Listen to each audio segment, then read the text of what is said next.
Hello po, welcome po sa ating internship class. Ngayon po, pag-uusapan po natin yung session 3, forgiveness and communication. Before po tayo magsimula, let's pray po muna. Let's bow our heads, close our eyes. Lord God, maraming salamat Lord God sa araw na to na binigay niyo sa amin, Lord. Salamat sa kalakasan at sa pag-iingat, Panginoon. And Lord, sa aming internship class, kayo po ang manguna, Panginoon. Bigyan niyo po kami ng wisdom, Lord God, at knowledge, Lord, kung paano namin maisasabuhay ang aming topic, Panginoon. At Lord, bless your word, Panginoon. Kayo po ang magturo sa amin, Panginoon. Maraming salamat po in Jesus' name. Amen. Ngayon po pag-uusapan po natin forgiveness and communication. Last session po, ang topic natin is about love and trust. Isa sa mga importante pagdating sa relationship, dapat ma-develop natin yung trust at yung love. Ngayon naman po, kapag nawala ang tiwala at nasira ang pag-ibig dahil sa kasalanan, isa rin sa importanteng aspeto sa relationship is yung communication at pagpapatawad. Ayan, pakikipag-usap at pagpapatawad. Ayan. Isa to sa natatanging paraan ng Diyos para maibalik o ma-restore yung ating relationship sa ating Panginoon. So, number 1, ang pagsisimula o pagbagsak. Ayan, pag-usapan po natin in Genesis 3 verse 1 to 3. Now the serpent was more crafty than any other beast of the field that the Lord God has made. He said to the woman, "Did God actually say, 'You shall not eat of any tree in the garden?'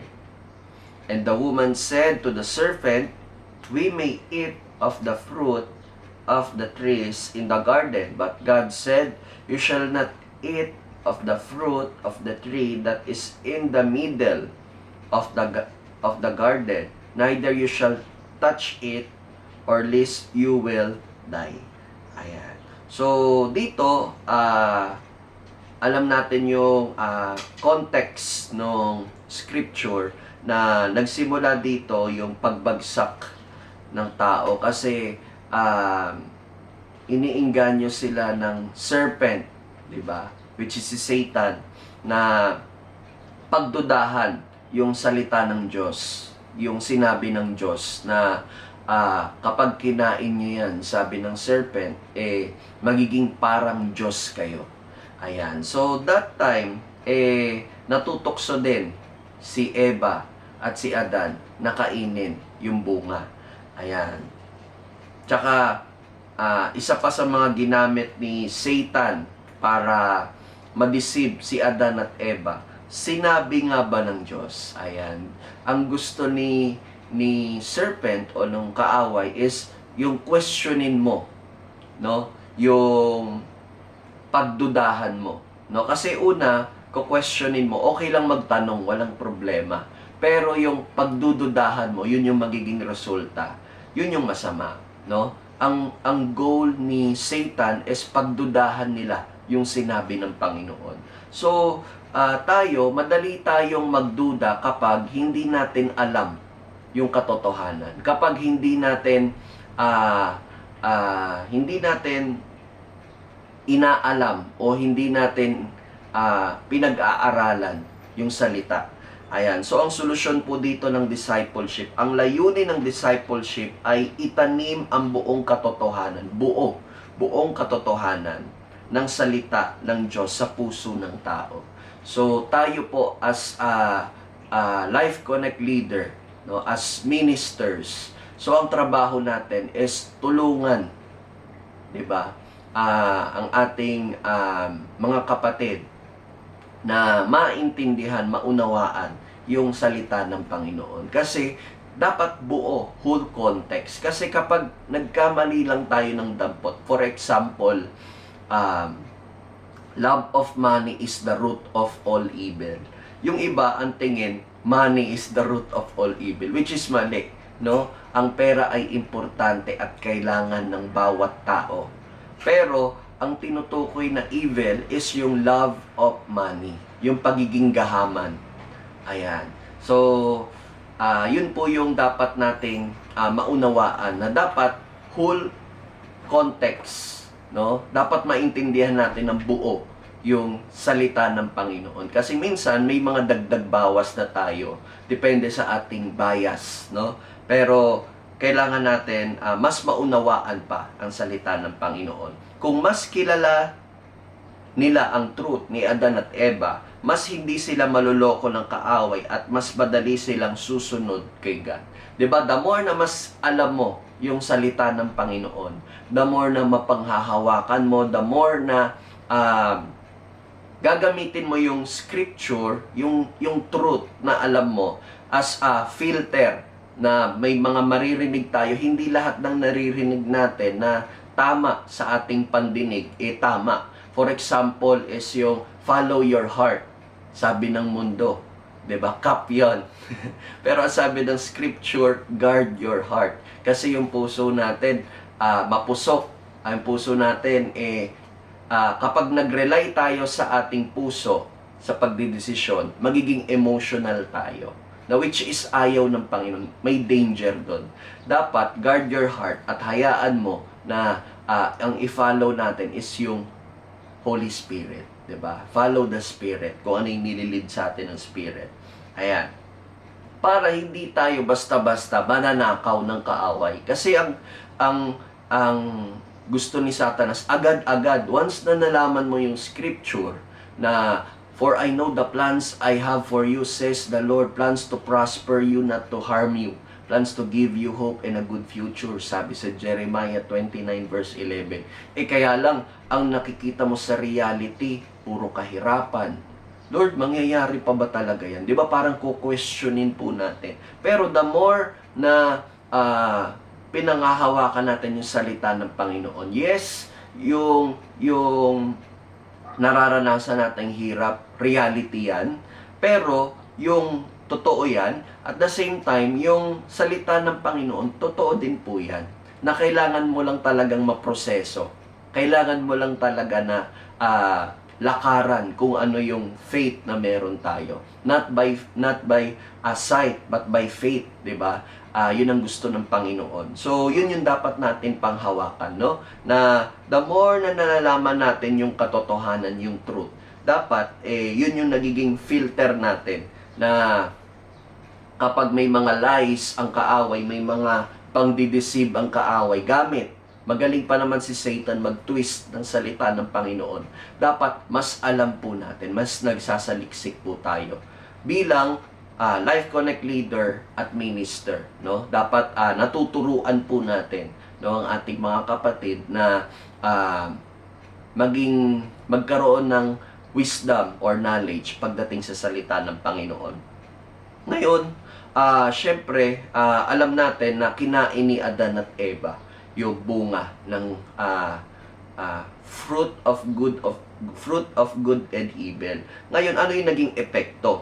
In Genesis 3 verse 6 to 11, so when the woman saw that the tree was good for food and that it was a delight to the eyes, ayan, and that the tree was to be desired to make one wise, she took of its fruit and ate, and she also gave some to her husband. Binigyan niya rin si Adan, who was with her, and he ate. Then the eyes of both were opened, and they knew that they were naked. Doon nagkaroon sila ng kamalayan na, ay, hubad pala tayo. Ayan. And they sew fig leaves together and made themselves clothes. And they heard the sound of the Lord walking in the garden in the cool of the day. And the man and his wife hide themselves from the presence of the Lord among the trees of the garden. But the Lord God called to the man and said to him, where are you? And he said, I heard the sound of you in the garden, and I was afraid because I was naked, and I hid myself. And God said, who told you that you were naked?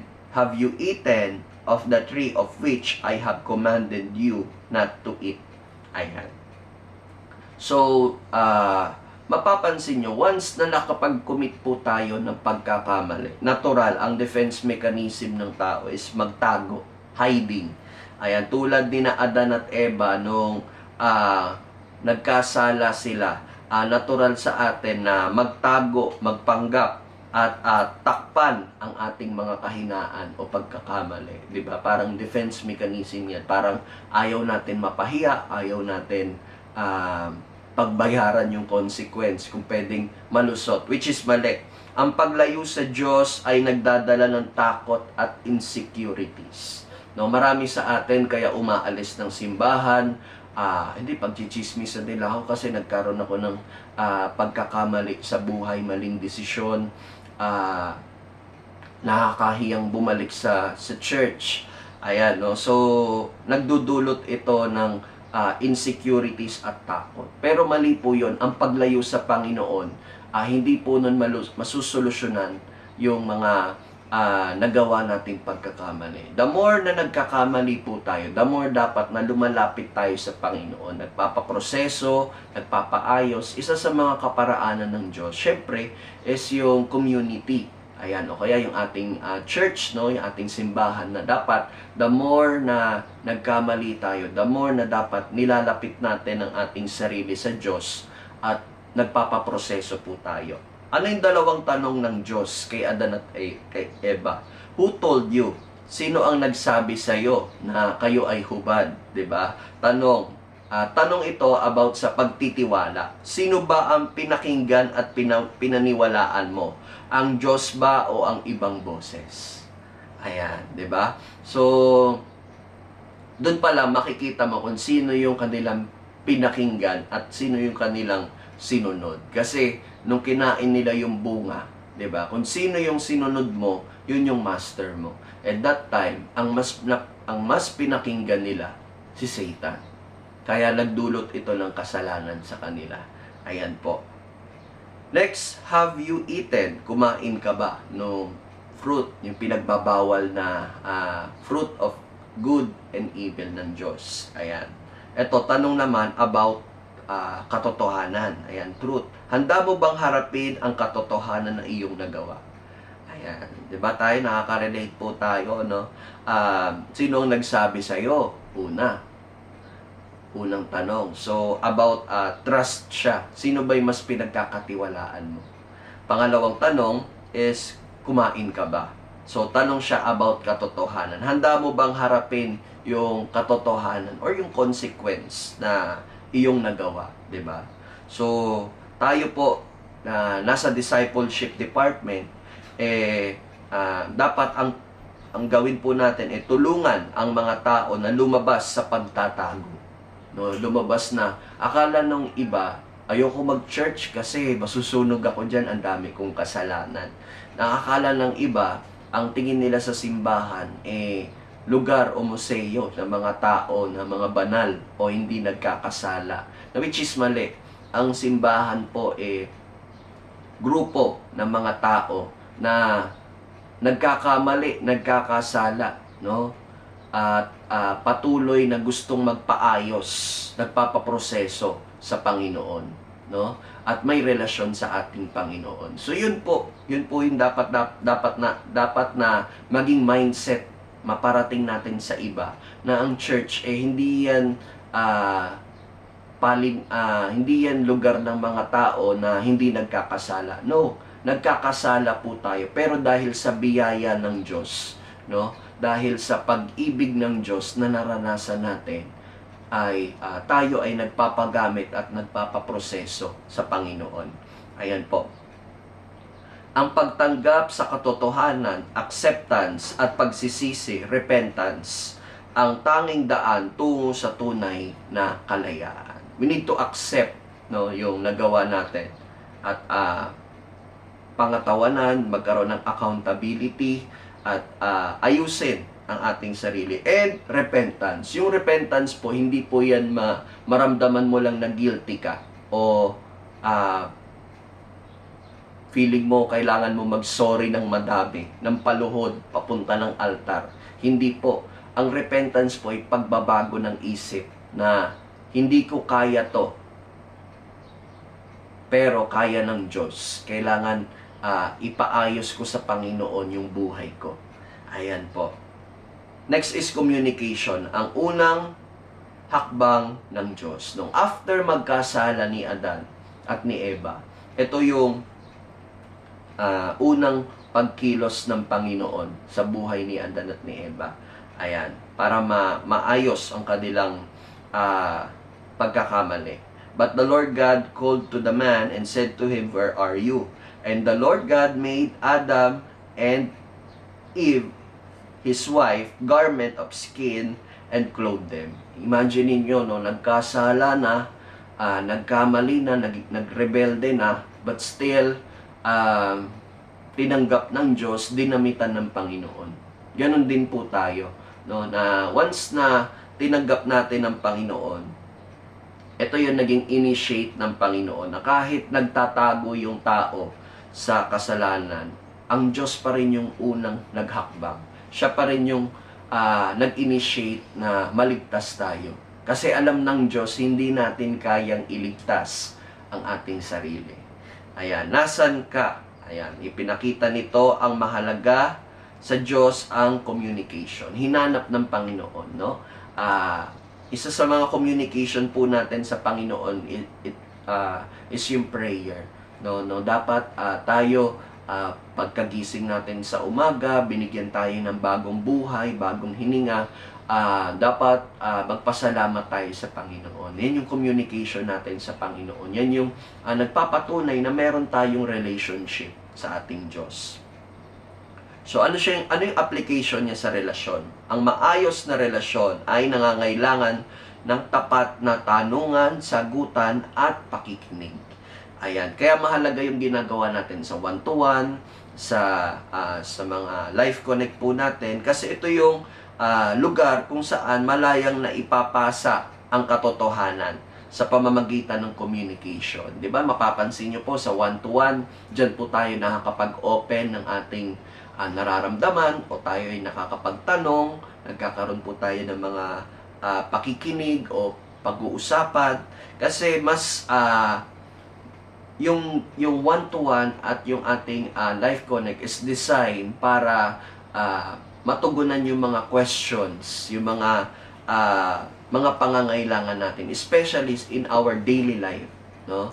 Na kung ano yung mga pinagdadaanan ng bawat isa, magpalakasan, na hindi lahat tayo may mga pinagdadaanan. At the same time, normal yan at maaaring na pagtagumpayan na ng iba.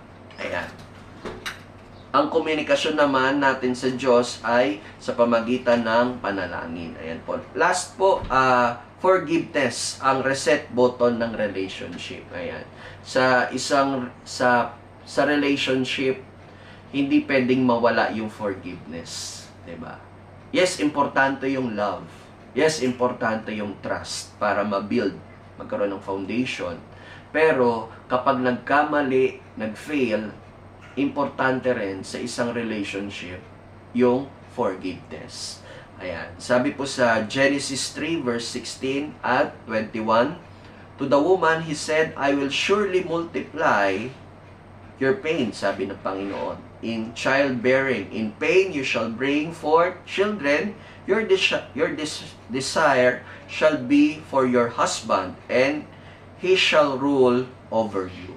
And the Lord God made for Adam and for his wife garments, skin, and clothed them. Ayan. Disiplina at mercy ang pinairal dito ng Panginoon, no? Bagamat binigyan ng Panginoon ng consequence si Adan at si Eva, no? Minsan yung pain, ginagamit yan hindi para parusahan lang tayo, kundi ginagamit yung pain para matuto po tayo sa ating pagkakamali, no? At wag na tong ulitin, no? Dapat magkaroon ng purpose yung pain, no? Kapag alam mo yung purpose ng pain, yung sakit na nararamdaman mo, hindi ka na uulit, di ba po? Ayan, ang pagbihis ng Diyos kay Adan at kay Eva, binihisan sila ng Diyos ng balat ng hayop, and garments of skin. Ito ang unang pagdanak ng dugo sa Biblia. Imaginein mo, no? ang Diyos pa ang nag-sacrifice para doon sa ang nag-offering para sa kasalanan ni Adan at ni Eva.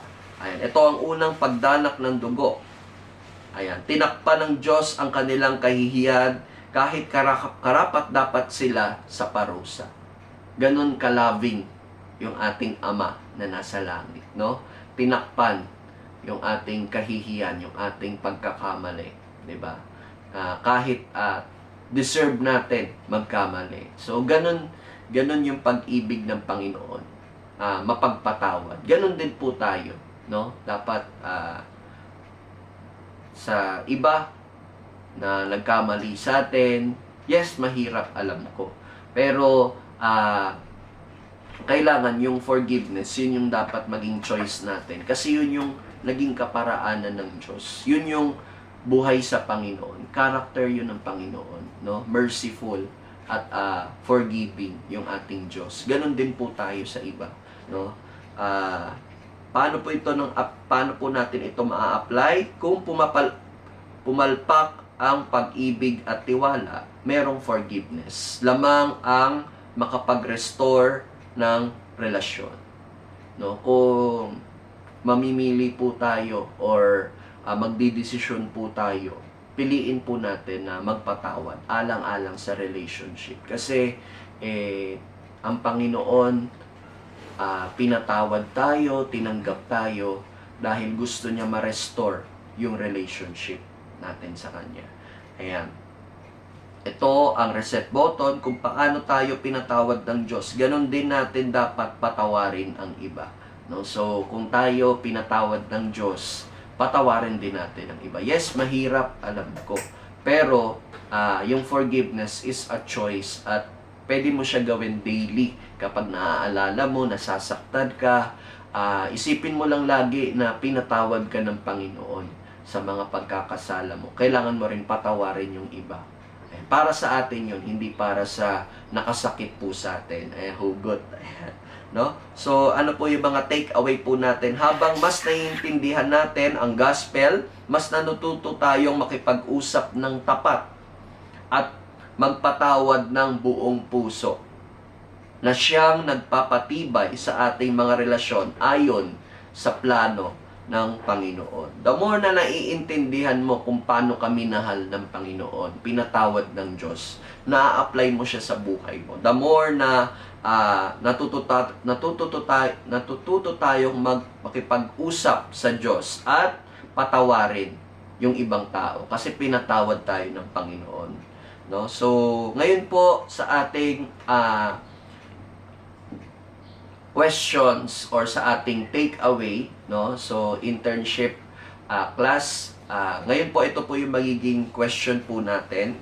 Bakit sa tingin mo mahalaga na i-encourage ang mga tao sa ating Life Connect group na magbasa, mag-aral, at magtiwala sa salita ng Diyos?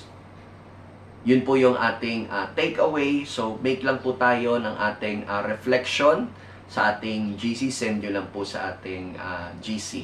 Maraming salamat po ulit at see you po ulit. God bless you po. Maraming salamat.